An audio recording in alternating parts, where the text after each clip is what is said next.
Buenos días para toda la comunidad parroquial del Espíritu Santo y también para la comunidad educativa del Espíritu Santo. Estamos celebrando la Semana por la Paz de nuestra Iglesia Católica.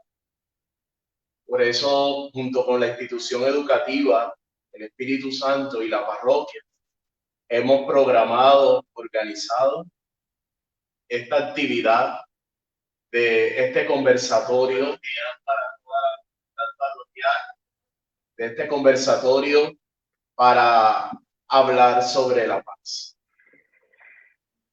Le doy la cordial bienvenida a nuestro amigo Ismael José González. Ismael es un amigo y es un laico comprometido, es un hombre de fe. Además de eso, es filósofo, es educador religioso, teólogo y candidato a doctorado en ciencias sociales y humanas. Es docente del área de humanidades de la Universidad Santo Tomás en Bogotá. Este espacio lo que queremos llamar Seamos Artesanos de Paz. Cuando el colegio o la institución educativa del Espíritu Santo me pide este espacio, yo trato de entrar en contacto con Ismael para que hagamos este ratico o este diálogo muy ameno para que en el marco de la Semana por la Paz podamos mirar un poco este tema de la paz. Entonces le doy la bienvenida a Ismael y, y esperamos que podamos sentir muy bien en este momento. Hola, padre, pues muchas gracias por la invitación. Es para mí un gusto poder compartir con la parroquia del Espíritu Santo del Carmen de Bolívar, también con la institución que lleva el mismo nombre, con todos sus feligreses, con todos aquellos que a través de estas mediaciones tecnológicas nos escuchan, nos observan y bueno, desde Bogotá para el Carmen de Bolívar y para el mundo. Muchas gracias por la invitación.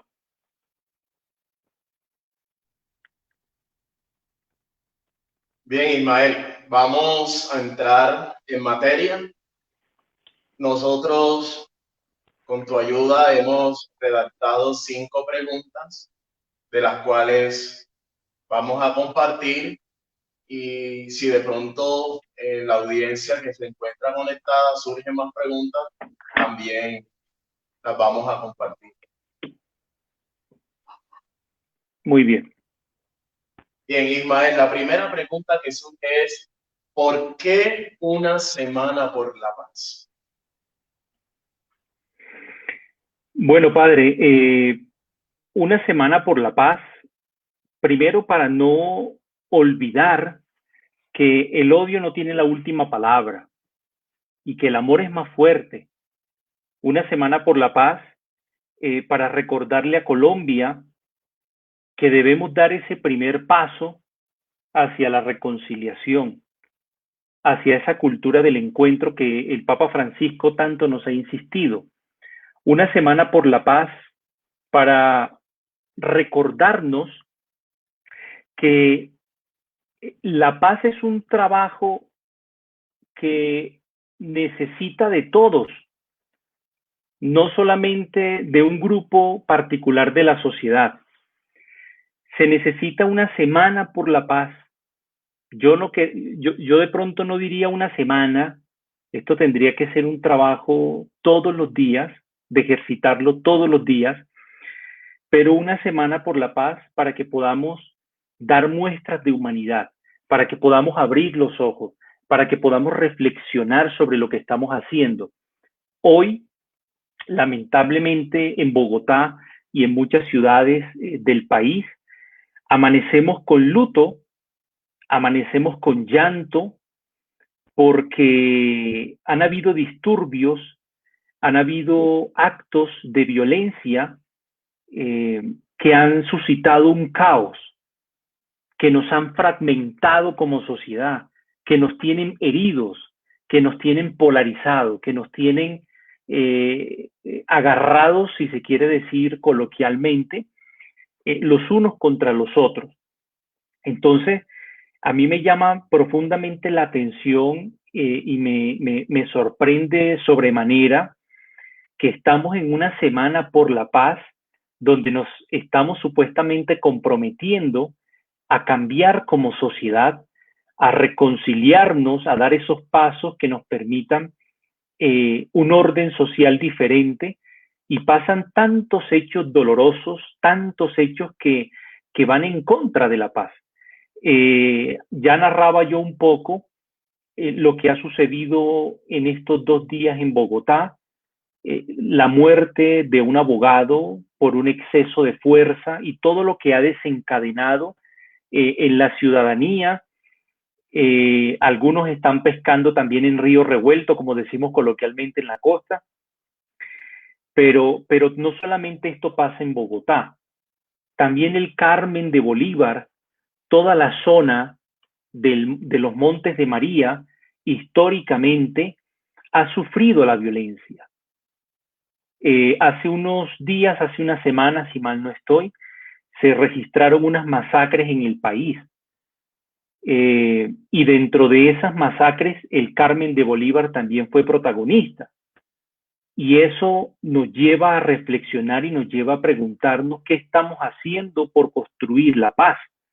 Entonces, una semana por la paz nos debe invitar, nos debe pellizcar, nos debe, hombre, de una u otra manera exhortar y estremecernos para que reflexionemos a ver qué es lo que estamos haciendo como sociedad, porque de verdad que no estamos dando muestras de humanidad.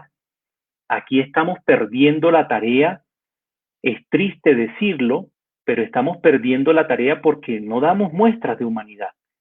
Y mientras esto siga así en el país y mientras no asumamos un compromiso personal y comunitario frente a la construcción de la paz, mientras no nos comprometamos con ello, podrán existir muchas semanas y muchas iniciativas en relación a la paz, pero seguiremos con con estas sociedades violentas, con estas sociedades fragmentadas, con estas sociedades llenas de odio, de polarizaciones y demás. Entonces, ¿por qué una semana por la paz? Por esto, para no olvidar, para que Colombia, para que el Carmen de Bolívar no olvide que el odio no tiene la última palabra. Y a veces eso es lo que nos han vendido a través de muchos medios de comunicación, los dueños de la opinión pública en el país, nos han vendido eso, que es mejor los discursos de odio que la paz, que es mejor la violencia que la reconciliación, que es mejor estar polarizados que la cultura del encuentro. Y estos espacios, como el que usted hoy muy generosamente me ha invitado, pues nos deben servir y nos deben ayudar para cambiar el chip, para cambiar esa mentalidad que a veces tenemos por la cultura y tenemos que dar un paso hacia la dirección correcta. Por eso, una semana por la paz, creo yo, que no debería ser una semana, debería ser un año, debería ser algo de la vida cotidiana para todos. Y ojo porque este tema de la paz, este tema de la violencia, a veces creemos que no nos toca a nosotros, sino que es algo del gobierno, que es algo de los grupos que están al margen de la ley, creemos que es algo del campo, de lo rural, pero la paz comienza en casa. La paz comienza en casa, querido padre, y quienes nos están siguiendo a través de estas redes, a través de esta red social, quiero dejar eso muy claro. No estemos esperando y mirando la viga que hay en el ojo ajeno, comencemos a mirarnos en singular, qué hacemos nosotros en esta semana por la paz, para que esta semana, valga la redundancia, hombre, pueda producir cambios reales en nuestra vida personal, pero también comunitaria.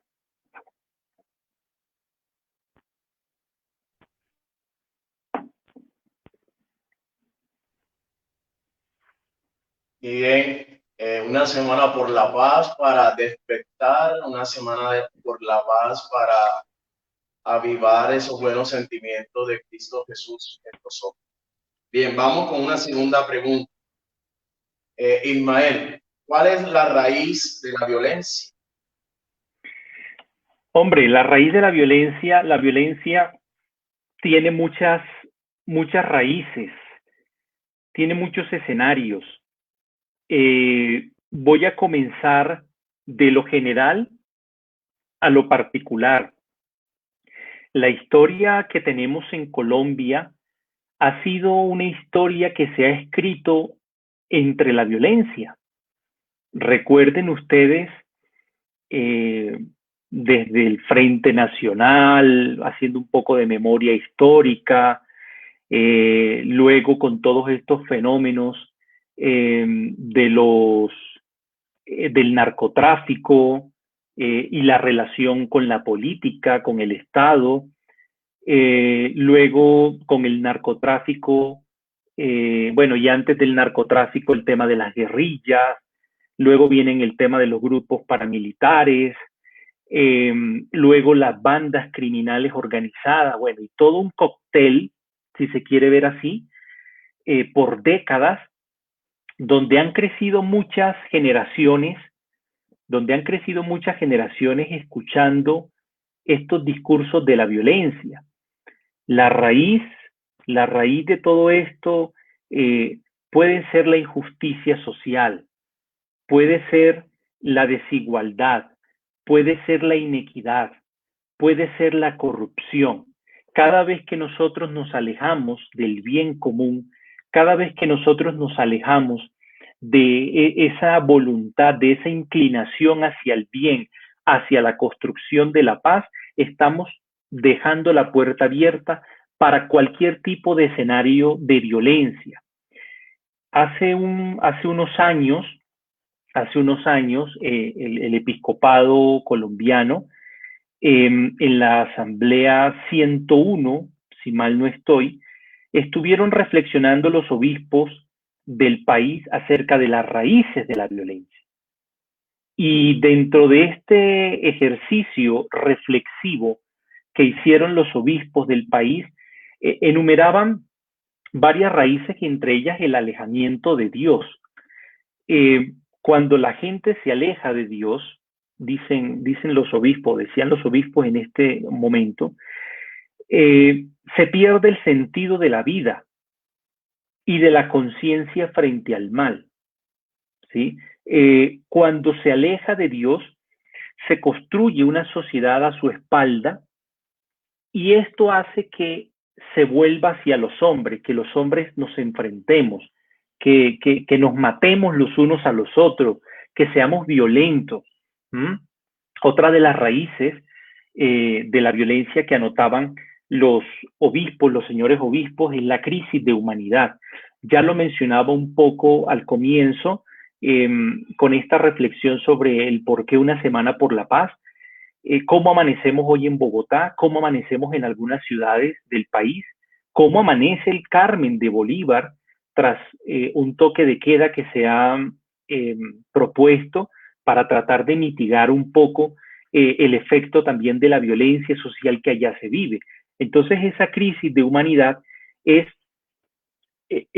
enfrentarnos con esos otros, es aniquilarnos, es acabarnos, y nos acabamos de muchas maneras, no solamente con un arma. Insisto, dije hace un momento que vamos a comenzar de lo general a lo particular, y dije también hace un momento que la paz también comienza en casa. Entonces a veces el hogar se nos convierte en un escenario donde se legitima la paz o se legitima la violencia.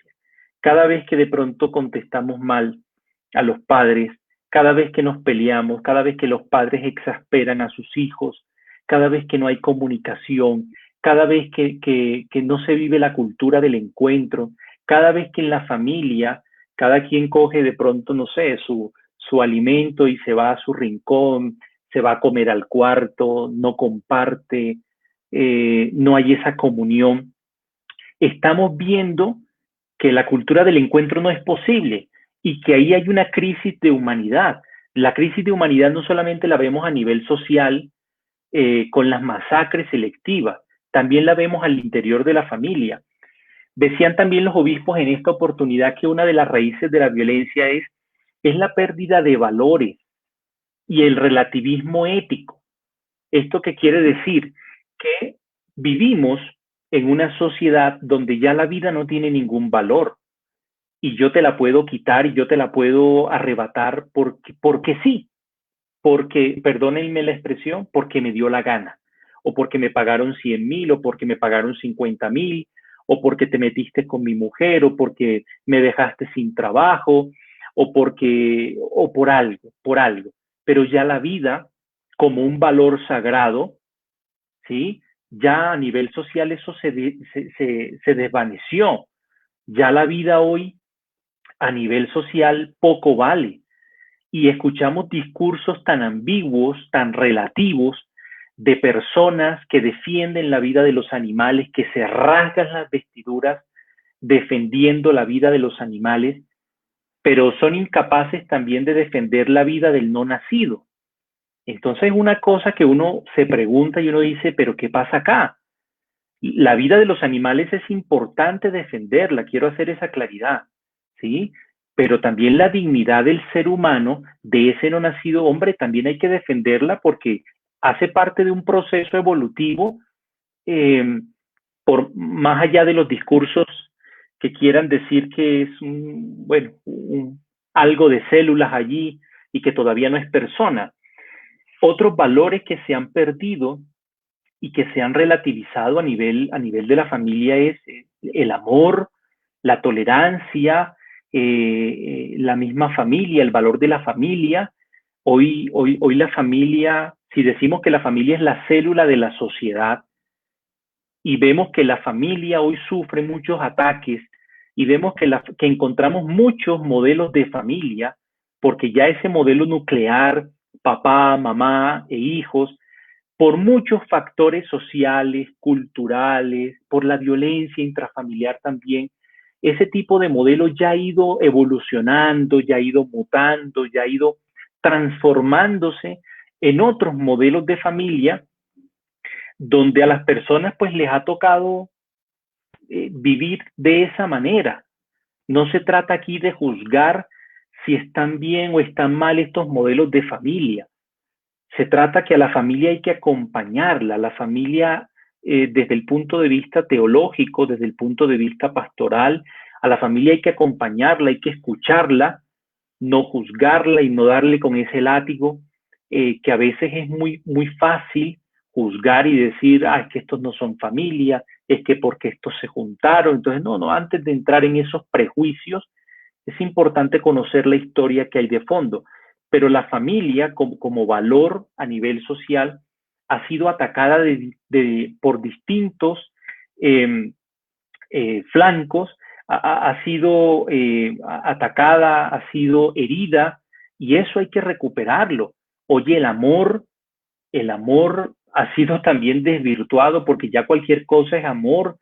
Los chicos, los adolescentes, en su proceso de madurez psicoafectiva, creen que ya encontraron la noviecita o el noviecito en el colegio y ese es el amor de mi vida. Y bueno, y son etapas que hay que ir quemando, ¿sí? Pero hay que acompañarlas. Y como diría Jorge Celedón, no todo puede llamarse amor. Y hay que discernir eso también. Eh, pero bueno, hay mucha tela por cortar en el tema de esta raíz de los vacíos que hay en la pérdida de los valores.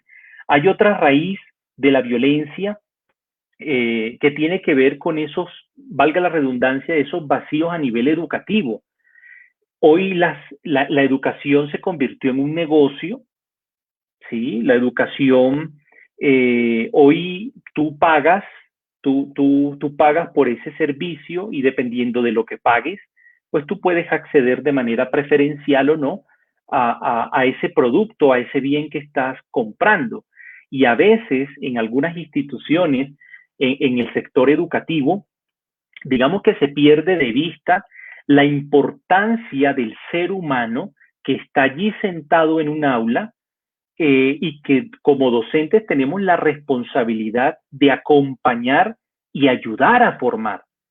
La primera educación comienza en casa, pero nosotros como educadores, como formadores, independientemente de los niveles en los que estemos, preescolar, primaria, secundaria, la universidad y demás, tenemos una responsabilidad. No nos hacemos docentes por el dinero. Esto no es por plata. Esto es de corazón. Esto es por vocación. Entonces, a veces el sistema en el que nos movemos suele ser un poco perverso, ¿sí? Porque miramos más los números, miramos más las competencias, miramos más las evaluaciones, miramos cómo salimos en las pruebas Saber Pro, miramos cómo salimos en el ICFES, y todo es una estadística. Y a veces olvidamos el ser humano que está allí y que necesita ser escuchado, que necesita ser acompañado. Muchos chicos hoy van a los colegios con muchos problemas, con profundas heridas, con la historia destruida. Y a veces, es lamentable decirlo, los profesores, muchos profesores o algunos profesores, por, por los distintos marcos normativos que nos rigen, no se interesan por esa vida que está ahí y que sufre y que está herida, porque no quieren meterse en problemas, porque después entonces hay que escalar los casos ante los coordinadores, rectores, y después se mete uno en un problema como muchos ven la educación. Esto es una pelea de tigre con burro amarrado, como se diría en la costa, ¿sí? Porque la ley de infancia y adolescencia, digamos que de una u otra manera, nos va orientando hacia una forma de acompañar que a veces lo pone a uno entre la espada y la pared. Pero más allá de las normas, más allá de las leyes, hay un ser humano que necesita ser acompañado. No podemos olvidar, por ejemplo, en el Evangelio de Lucas, si mal no estoy, la curación de la mujer encorvada. Y perdón que haga estas analogías, pero lo hago por el tema de la ley. Y el jefe de la sinagoga se escandalizó porque Jesús en sábado, el sabbat, el día del Señor para los judíos, fue a curar una mujer. Y ya ustedes sabrán cómo termina la historia y la exhortación que hizo Jesús al jefe de la sinagoga y a los que estaban ahí. Porque la ley no está por encima del amor y de la misericordia y del acompañamiento que deberían tener nuestros estudiantes. ¿Sí? Nuestros estudiantes sufren en silencio, tienen muchos vacíos afectivos y mientras el sistema se enfoca en otro tipo de realidades, nosotros como docentes no podemos hacernos los de la vista gorda e ignorar este tipo de realidades, porque a la final ahí también se construye la paz. Y ser indiferente ante el sufrimiento de los demás es apostarle a la violencia, a la indiferencia, a eso no es conmigo, yo solamente voy a dar matemáticas, yo voy a dar cálculo, biología, y eso no es conmigo, que hablen los curas o los de pastoral si es que hay pastoral, o yo no es, o la psicóloga, échenle eso a la psicóloga, no. Sí, la psicóloga, los psicoorientadores tienen un papel también en las instituciones, pero esto es una tarea de todos. Otra raíz de la violencia es la ausencia del Estado. Voy a ir rápido porque el tiempo es corto también. Es la ausencia del Estado, perdón, que, bueno, todos hemos sido testigos de cómo el Estado, la presencia del Estado en las regiones no debe ser única y exclusivamente la presencia militar. Un arma, un uniforme, unas tanquetas, no es la única presencia que el Estado debe hacer en las regiones. Y lamentablemente muchas regiones han sido olvidadas por el Estado y hay que decirlo, hay que denunciarlo. La región de los Montes de María ha sufrido en carne propia la ausencia del Estado. el Carmen de Bolívar, como en el Chocó, como en otras periferias del país, como en La Guajira y muchas regiones, ha sufrido la ausencia del Estado. Y cuando el Estado es ausente, cuando el Estado no es capaz de garantizar los derechos, porque estamos en un Estado social de derechos, cuando no es capaz de garantizar la vida, la dignidad, la libertad de las personas, de las regiones, es normal que existan fenómenos sociales que suplan esa presencia del Estado. Es algo obvio, ¿sí? Voy a poner de pronto un ejemplo de la cotidianidad. No hay buen transporte público, entonces surge el fenómeno del mototaxismo, porque la gente tiene que buscar alternativas, bueno, por muchas razones. No funciona de pronto adecuadamente el transporte público y surge de pronto otras empresas u otros servicios de plataformas digitales para prestar ese servicio. Entonces, ante la ausencia del Estado surgen otros fenómenos sociales que afectan a las comunidades, que arrebatan la dignidad del ser humano y que a la final siembran más violencia. Otra raíz, ya voy a terminar con dos raíces más, la inequidad social. Ha sido uno de los factores que más violencia ha generado, porque hay una brecha entre los que tienen y los que no tienen. Existen, atención a estas palabras, atención a esto que voy a decir. Hay muchos que tienen poco y pocos que tienen mucho. Y creo que el Carmen de Bolívar, como en otras regiones del país, son muchas personas las que tienen poco.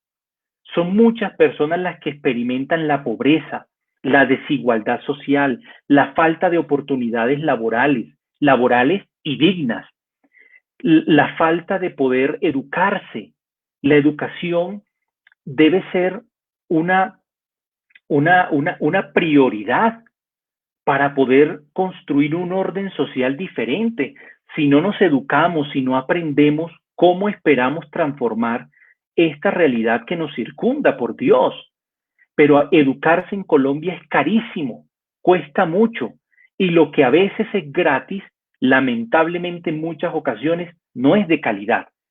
Entonces parece que hubiese detrás un pensamiento como perverso de no querer formar a la gente, porque cuando tú te formas, tú tienes una mentalidad distinta y ves la realidad de una manera diferente, y no te pueden meter los dedos a la boca, como decimos coloquialmente. Entonces, el Carmen, como los Montes de María, como el departamento de Bolívar, como el Cesar, como Valledupar, mi tierra, y como otras regiones del país experimentan la inequidad social, experimentan la desigualdad social, la falta de oportunidades, la falta de empleo, y la gente no puede dejarse morir de hambre. No quiero justificar algunas actuaciones de la gente. Cuando hubo el siniestro en vías de el Magdalena, con este carrotanque que se incendió y que la gente fue a reclamar gasolina, las redes sociales se polarizaron defendiendo y atacando a los costeños, ¿sí? Pero más allá de atacar y de juzgar a estas personas que lamentablemente fallecieron con este accidente, es leer qué hay detrás de fondo, es ver la ausencia del Estado y la inequidad que se materializa en estas poblaciones. Es que la gente no sale a robar, voy a pensar bien de la gente no sale a robar porque quiere, la gente no sale a buscar la comida, porque es que es muy difícil ver a un hijo aguantar hambre, es muy difícil que te acuestes con una aguapanela y si es caso te alcanza para el pan. Y como dice el lema del Carnaval de Barranquilla, quien lo vive es quien lo goza. Y hasta que a nosotros no nos toca en carne propia la necesidad del hambre, de la injusticia, de la desigualdad, pues ¿de qué vamos a hablar? Y escucharemos discursos muy bonitos, muy poéticos, pero hay que aterrizar estos temas, hay que aterrizarlos a la vida de la gente. y la gente tiene hambre, sed de trabajo, sed de justicia. Las víctimas han sido invisibilizadas en este país, le han pegado una bofetada de frente a las víctimas, las han invisibilizado, no las han reparado. Y yo estoy muy seguro que en el Carmen de Bolívar hay muchas víctimas que se pueden identificar con esto que estoy diciendo. Pero esto no puede convertirse en motivo de generar más violencia. Hay que buscar los caminos, las vías constitucionales, jurídicas, de acompañamiento para que sus derechos sean garantizados. Y la última raíz de la violencia, pues hay muchas, es la corrupción. El Papa Francisco lo ha catalogado como un cáncer social que nos carcome, que nos acaba, ¿sí? Y la corrupción la vemos en muchos escenarios, tanto en lo político como en lo personal, en la familia. En lo político creo que no hay mucho que decir. Todos ya saben a qué me estoy refiriendo. Cuando hacen el desfalco de los dineros públicos destinados a la salud, a la educación, a la infraestructura sanitaria. ¿Cómo es posible que hoy, por Dios, cómo es posible que hoy muchas personas no cuenten con agua potable? Por Dios, ¿en qué mundo vivimos? ¿Cómo es posible que la gente le toque caminar a hacer pozos para el recurso del agua?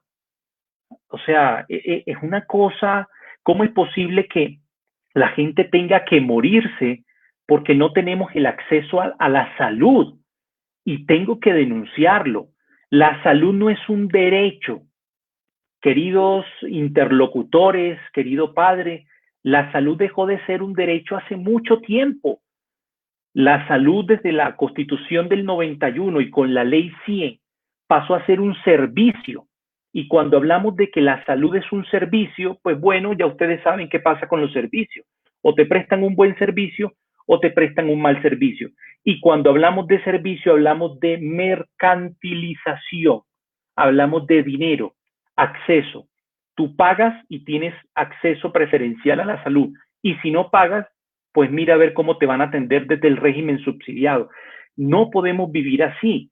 Esa no es la Colombia en la que deberíamos estar viviendo.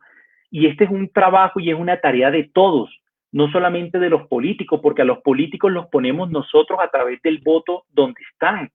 Esto es una tarea de todos, pero también hay una corrupción en la casa.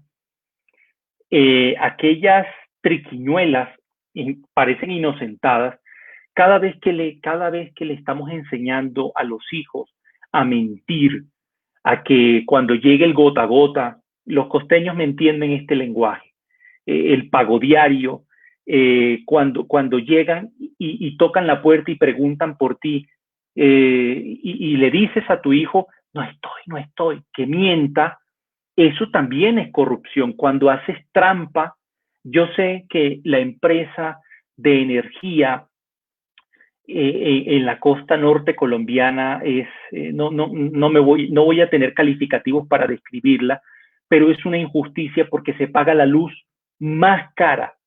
Es una cosa absurda, absurda. Y esto lleva a que la gente entonces tenga que hacer trampas con el tema de los servicios públicos. Y eso es corrupción también. Fíjense cómo una cosa va llevando a la otra. Y así como la violencia va encadenada con actos, como ya los he dicho, también la paz lleva a una actuación distinta que también va de momento en momento. Entonces yo creo que, perdón por extenderme tanto, pero yo creo que la raíz de la violencia está en esto, en gran parte en esto que les he compartido.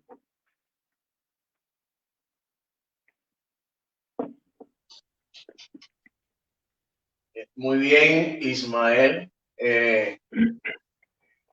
por tu respuesta, tu análisis y, y puedo resumir lo que es la raíz de la violencia. Se da por la injusticia social, la corrupción, la desigualdad social, la puerta abierta de la desigualdad y de la corrupción que se presenta como cualquier escenario para que haya ausencia de paz.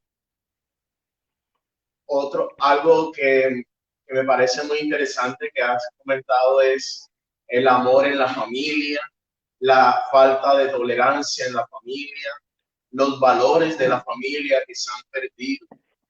La familia como célula y eje transversal de la sociedad ha perdido ese acompañamiento mutuo. Los hijos viven en el libre albedrío y la iglesia frente a eso tiene una gran tarea y una gran misión, y la institución educativa también está llamada a brindar desde la educación aportes para que vayamos limando todas esas consecuencias y esas raíces de la violencia que generan ausencia de paz en nuestro medio y en nuestra sociedad.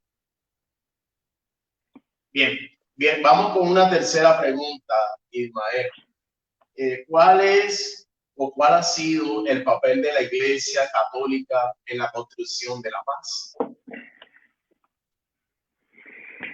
Bueno, yo creo que el papel de la Iglesia Católica en la construcción de la paz ha sido muy activo, históricamente hablando. La Iglesia, en fidelidad a su misión, está comprometida con la paz, con la justicia y el bien común, el bien de todos. La Iglesia es consciente de que los principios evangélicos construyen una dimensión significativa del tejido social en Colombia, en Bogotá, en el Carmen de Bolívar, y por eso pueden aportar muchísimo al crecimiento del país. O sea, estas semanas por la paz que celebramos cada año, esta es la número 33, si mal no estoy, ha sido una iniciativa de iglesia, ha sido una iniciativa de una comunidad religiosa con quien tengo mucha cercanía, que le ha apostado la paz como todas otras. Entonces ha sido muy activo. Hombre, recordemos un poco la visita del Papa Francisco al país. El Papa Francisco, yo rescato algo del Papa Francisco, que él viene como mensajero de paz. Él viene como peregrino de paz y esperanza. Y fue un momento extraordinario la visita del Papa Francisco en el año 2017. Cartagena fue escenario del último día de encuentro con el Papa, y es importante que todo el mensaje que el Papa Francisco nos dejó para reflexionar, para meditar, no quede en el olvido. Y ahí hay un gran contenido de paz, ahí hay un gran contenido de esperanza, ahí hay un gran contenido de justicia, de misericordia, de denunciar este tipo de realidades que ya he dicho anteriormente. Entonces, el papel de la Iglesia Católica en Colombia, como también de otros sectores cristianos en la construcción de la paz, ha sido muy activo y significativo. Porque no es fácil, insisto, no es fácil hablar de paz mientras estamos escuchando discursos de odio, mientras estamos polarizados, mientras la gente es indiferente, mientras asumimos que este tema de la paz no es con nosotros, es con el gobierno, es con los que están en La Habana o los que ya no están en La Habana. Entonces, el papel de la Iglesia ha sido significativo, sumamente importante a lo largo de esta historia de conflicto. La pastoral social y Cáritas ha hecho presencia a lo largo y ancho del país como representante de la Iglesia Católica en Colombia, donde ha atendido a las víctimas, donde ha dado de pronto un mercado, una acogida, un acompañamiento, frente a la ausencia también del Estado.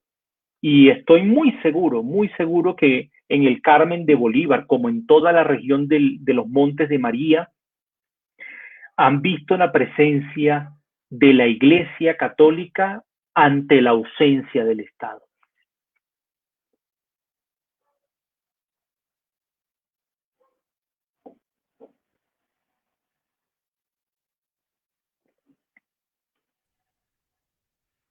Muy bien, Ismael. Casualmente, hoy se cumplen 3 años de la venida del Papa Francisco a nuestra ciudad de Cartagena. Hoy, precisamente hoy, se celebraba ese encuentro aquí en Cartagena, allá en San Pedro Claver, y en la misa en Contecar.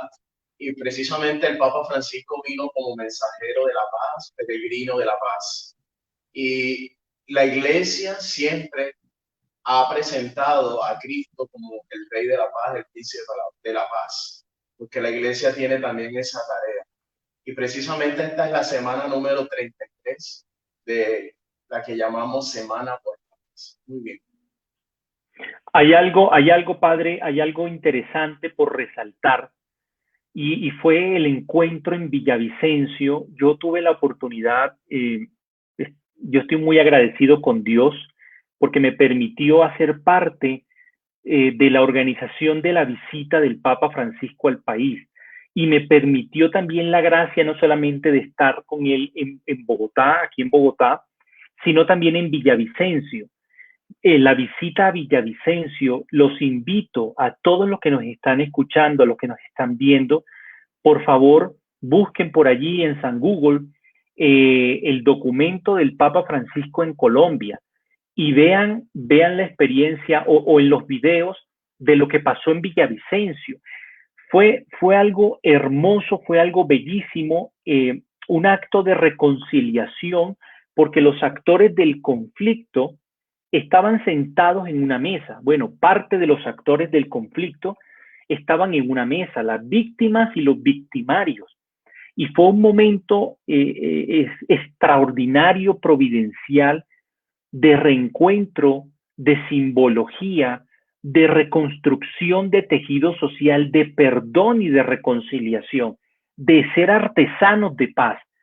A mí, esos son memoriales que me quedan en el corazón hasta que me muera, porque también fue una invitación en lo personal para ser diferente, para ser un ser humano distinto. Porque, insisto, la paz y la violencia te la encuentras tú todos los santos días de la vida. En la casa, en la calle, con los amigos, en el trabajo. O sea, estamos en un mundo donde esto está a flor de piel. Y el Papa hacía una catequesis muy, muy bellísima sobre el Cristo de Bojayá. Un Cristo que estaba mutilado, que no tenía brazos, que no tenía piernas.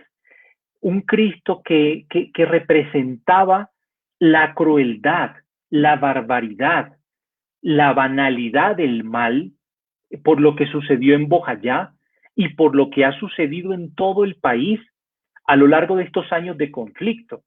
Entonces, pero decía el Papa que este Cristo así, roto, mutilado y tal, nos miraba con ojos de amor. O sea, una cosa bellísima, bellísima, porque uno cómo puede mirar amor en un Cristo mutilado que no tiene brazos, que no tiene pies.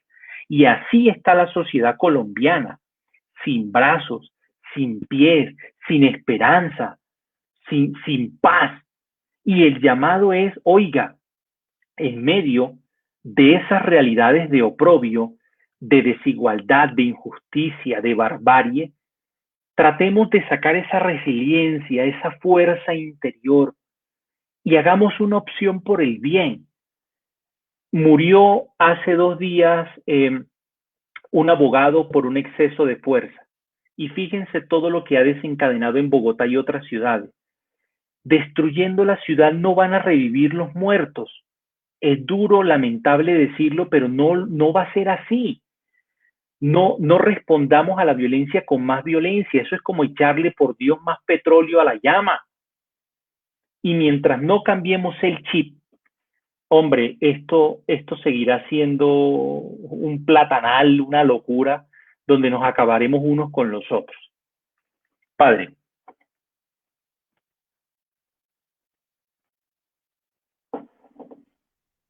Interesante, interesante todo este diálogo, todas estas propuestas. Ismael, vamos con una cuarta pregunta. ¿Cómo ser artesanos de paz? ¿Cómo ser artesanos de paz? Bueno, esta analogía con ser artesano de paz, de pronto saben ustedes qué hace un artesano. El artesano hace artesanías, hace bellezas, hace obras. El artesano coge la arcilla y la moldea y hace una vasija, hace tantas cosas interesantes. ¿Cómo ser artesanos de paz? ¿Cómo construir esa paz? Comencemos por casa. Comencemos generando diálogo. Dejen de suponer tanto por Dios. No suponga, pregunte. Yo supongo que él no va a comer, yo supongo que él va a lavar los platos, yo supongo. No. Generen diálogos. La gente hoy no dialoga. Y cuando no hay un diálogo, cuando no hay buena comunicación, ¿tú qué esperas? No esperes que la otra persona te entienda. Entonces, ser artesanos de paz es educarnos en la paz, es cambiar de mentalidad, es desde la casa comenzar a formar los valores de la paz, de la justicia, de la equidad, del respeto. Ser artesanos de la paz en la casa es estar disponible al servicio de lo que se pueda presentar en la casa.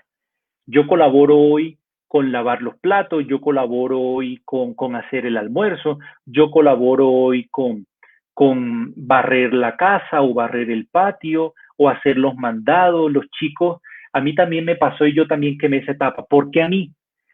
Siempre yo para la tienda, siempre yo. Se manden a otro y es normal. Y los padres tienen que saber educar a sus hijos, tienen que saber acompañarlos. Ese lema que han tenido, yo le quiero dar a mi hijo todo lo que yo no tuve para que él sea, mejor dicho, feliz. Bueno, hay que revisarlo, porque cuando se le da también todo a los hijos se les hace un daño, porque se les evita de una u otra manera también la posibilidad de que se esfuercen por las cosas. Y como dice el dicho, lo que no nos cuesta, hagámoslo fiesta. Entonces, fíjense cómo podemos ser artesanos de paz desde la casa. Dejemos el chismorreo, que dice el Papa Francisco que es más fregado que el COVID. Y a veces es algo que nos nace de nuestra naturaleza, el buscar pelea por todo, cazar pelea por todo desde la casa con la vecina. Vea, no me barrió el frente, véala cómo me echó aquí toda la basura. O a veces cuando el agua corre por enfrente de tu casa, que viene de la calle y te enciendes y te pones como una fiera. O sea, fíjense cómo hay cosas tan elementales, tan cotidianas que nos pasan y que no reconocemos y no identificamos que son escenarios donde se puede construir paz.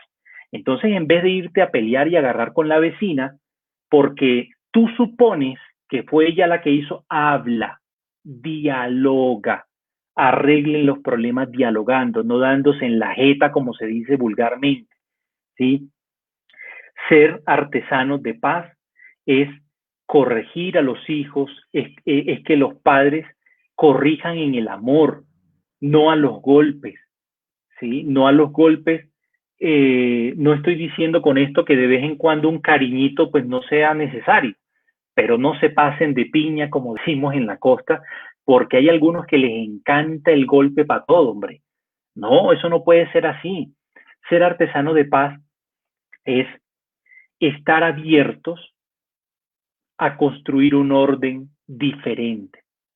Es a renunciar a esa frase que culturalmente nos hemos marcado de que yo soy así, así voy a morir yo, esa es mi cultura y punto. O sea, no puede ser así. Tenemos que educarnos para la paz.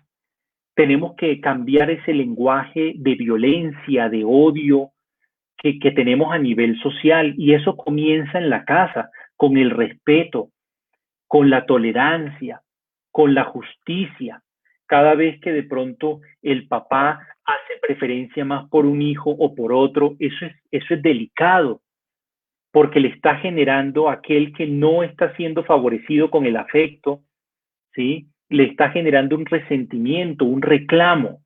O sea, pilas, pilas, porque todo esto no comienza en el Congreso, esto no comienza en la alcaldía, esto no comienza en la gobernación, esto comienza en la casa y no podemos hacernos los de la vista gorda. Creo yo que por ahí puede ir la cosa.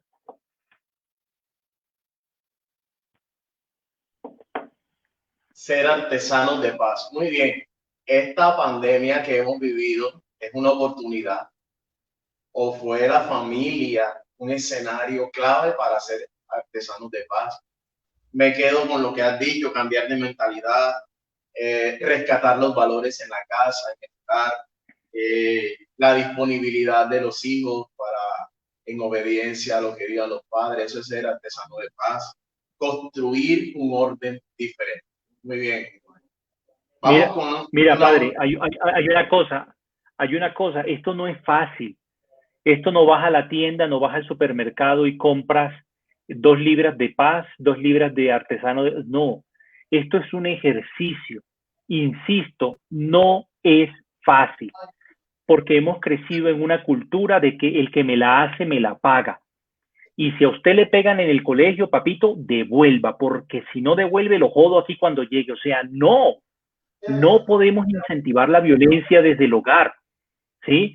Esta cuarentena nos ha sometido al confinamiento y no estábamos acostumbrados a estar encerrados y la paciencia se agota y el estrés aumenta y hay que saber dialogar y hay que saber decir las cosas. Miren, a mí me ha tocado en esta cuarentena hacer aseo, cocinar, hacer labores domésticas y con eso no se me ha caído a mí un brazo, un dedo, no he dejado de ser quien soy, no, es un servicio, es un servicio y bueno, y a través del servicio se ama, se dona hacia la otra persona.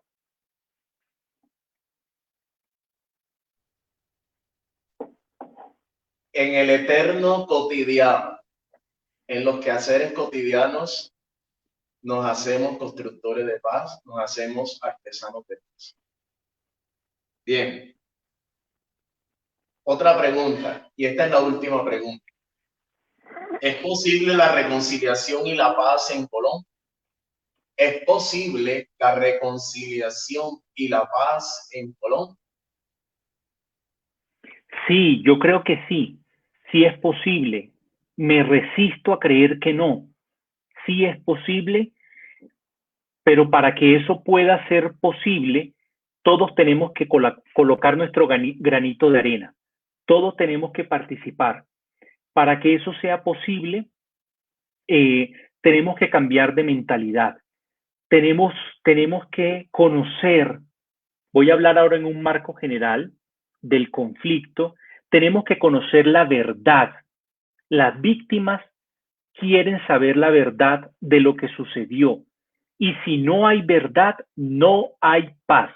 Olvídense. Si no hay paz, si no hay verdad, si no hay justicia, si no hay reparación, no hay una paz estable y duradera. ¿Mm? Si Colombia quiere una paz estable y duradera, tiene que dar urgentemente ese primer paso en la dirección correcta. Y la dirección correcta es no respondiendo a la violencia con más violencia. Eh, no es posible convivir en paz sin hacer nada por construirla y por rechazar todo aquello que atenta contra la vida, la integridad y la dignidad de las personas, ¿sí? Si queremos paz y reconciliación, comencemos por reconocer a nivel personal nuestras falencias, nuestras debilidades, nuestros errores. Cuando uno es capaz de reconocer nuestros errores, podemos cambiar. Y no es solamente reconocer, sino tener la valentía y el coraje de afrontar y pedir disculpas, pedir perdón si es necesario, cuando hemos ofendido a otro. Lo que pasa es que hay gente que cree que el mundo es de ella y los demás viven arrendados, ¿sí? Brava mi vecina porque se roba mi gallina. Y creen que hay que rendirle pleitesía. No, no, no, no. Una cuotica de humildad no nos caería nada mal, ¿sí? De reconocer, de bajar la cabeza, decir me equivoqué, fallé. No tengan miedo los padres a reconocer que se han equivocado ante sus hijos, pedirles perdón. Eso es un ejemplo maravilloso. Eso es un ejemplo, yo lo vi en mi casa con mis papás. No fueron perfectos. No crecí en una familia adinerada. Vivimos con muchas precariedades, pero también vi cómo el Señor provee, cómo el perdón, cómo la reconciliación se daba también en mi espacio familiar. Y yo me agarraba con mi hermano mayor y eso nos dábamos durísimo. Yo soy el del medio. Es que no estoy hablando de cosas que leí en los libros, son cosas que viví, que se han vivido, ¿sí? Pero en medio también de nuestras dificultades como familia, pues veía también eso, hombre, la reconciliación, el diálogo. Puede que no pensemos igual, pero no eres mi enemigo y no tengo por qué acabarte. Y eso es lo que nos pasa en Colombia. Si tú opinas contra alguien de izquierda o contra alguien de derecha, te acaban, por Dios, te acaban. Las redes sociales se han convertido en un camposanto de tantas masacres virtuales, porque se acaba con la dignidad de las personas y ya tú no puedes opinar nada porque te rotulan como izquierdista, como de derecha, o sea, no, tenemos que desmarcarnos de quienes generan la polarización. Por Dios, somos parte de algo que nos une y nos trasciende. Somos parte de esta sociedad. Tenemos que ser capaces de construir un país que sea patria y casa para todos, que esa Colombia escondida detrás de las montañas, metafóricamente de los montes de María, que ha sido invisibilizado, el Carmen de Bolívar, olvidado de muchas maneras. Hay que darle visibilidad a las víctimas y restituirles sus derechos. Creo que sí es posible la paz. Apostémosle a la educación, a la educación por la paz desde la casa, ¿sí? Y luego a nivel comunitario para construir un orden social distinto.